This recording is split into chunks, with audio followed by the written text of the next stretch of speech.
weer dadelijk, hè? En in deze prachtige, mooie, tegenwoordig heel erg Friese gemeente, Noord-Eerst-Friesland en ook Kolmersweg en Vinkleerster. Niet meer Kolmerswaag zoals het vroeger was. Maar nee, we gaan vanmiddag een mooie rondrit maken en met de kinderen naar de trein warmen volgens mij. En dan gaan we daar kijken van hoe het verder gaat. Het was één groot feest, begrijp ik.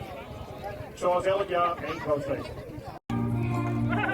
Meneer Erik, de verkeersregelaar van alle foto's gemaakt. Dat is nog niet voor RTV en NOS, of wel? Sinterklaas is aangekomen, Sinterklaas,